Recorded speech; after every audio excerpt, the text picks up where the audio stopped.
A poor, bare, miserable room it was, with broken windows, no fire, ragged bedclothes, a sick mother, wailing baby, and a group of pale, hungry children cuddled under one old quilt, trying to keep warm. How the big eyes stared and the blue lips smiled as the girls went in.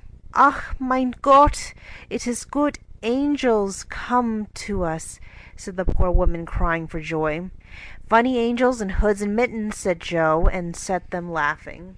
In a few minutes it really did seem as if kind spirits had been at work there. Hannah, who had carried wood, made a fire and stopped up the broken panes with old hats and her own cloak.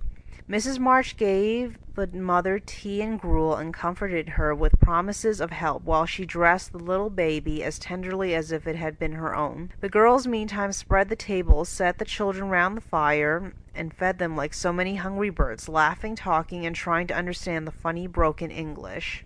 "Das ist gut, die Engelkinder," cried the poor things as they ate and warmed their purple hands at the comfortable blaze. The girls had never been called angel children before and thought it very agreeable, especially Jo, who had been considered a Sancho ever since she was born. That was a very happy breakfast, though they didn't get any of it, and when they went away, leaving comfort behind, I think there were not in all the city 4 merrier people than the hungry little girls who gave away their breakfasts and contented themselves with bread and milk on Christmas morning. "That's loving our neighbor better than ourselves, and I like it," said Meg, as they sat out their presents, while their mother was upstairs collecting clothes for the poor Hummels. Not a very splendid show, but there was a great deal of love done up in the few little bundles, and the tall vase of red roses, white chrysanthemums, and trailing vines, which stood in the middle, gave quite an elegant air to the table. "She's coming! Strike up, Beth!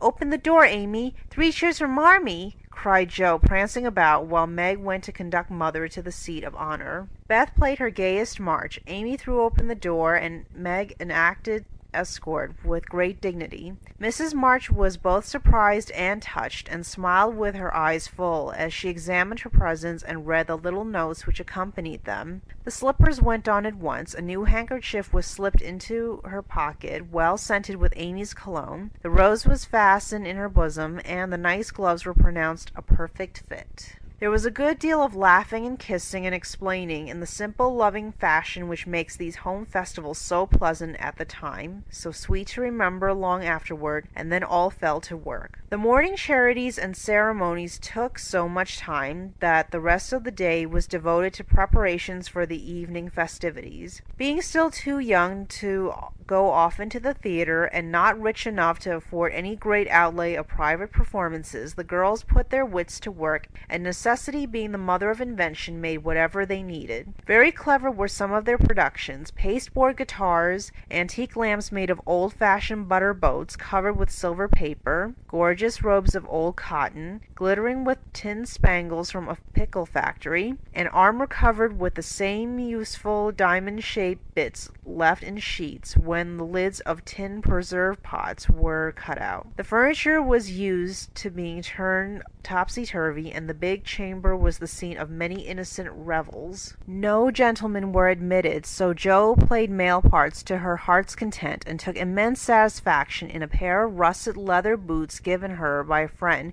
who knew a lady who knew an actor. These boots, an old foil, and a slashed doublet once used by an artist for some picture, were Jo's chief treasures and appeared in all occasions. The smallness of the company made it necessary for the 2 principal actors to take several parts apiece, and they certainly deserved some credit for the hard work they did in learning 3 or 4 different parts, whisking in and out of various costumes, and managing the stage besides. It was excellent drill for their memories, a harmless amusement, and employed many hours which otherwise would have been idle, lonely, or spent in less profitable society. On Christmas night a dozen girls piled onto the bed, which was the dress circle, and sat before the blue and yellow chintz curtains in a most flattering state of expectancy. There was a good deal of rustling and whispering behind the curtain, a trifle of lamp smoke, and an occasional giggle from Amy, who was apt to get hysterical in the excitement of the moment. Presently a bell sounded, the curtains flew apart, and the operatic tragedy began. A gloomy wood, according to the one playbill, was represented by a few scrubs in pots,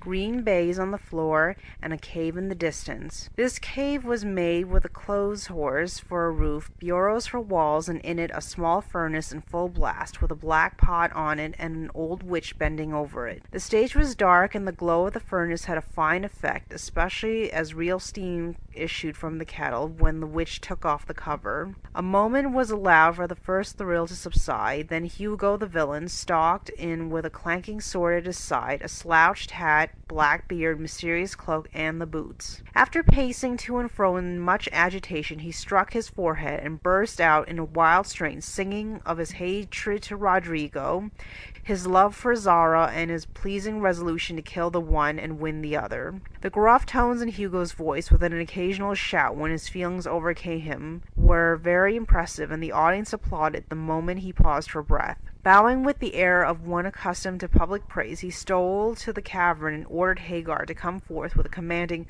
"What ho, minion, I need thee!"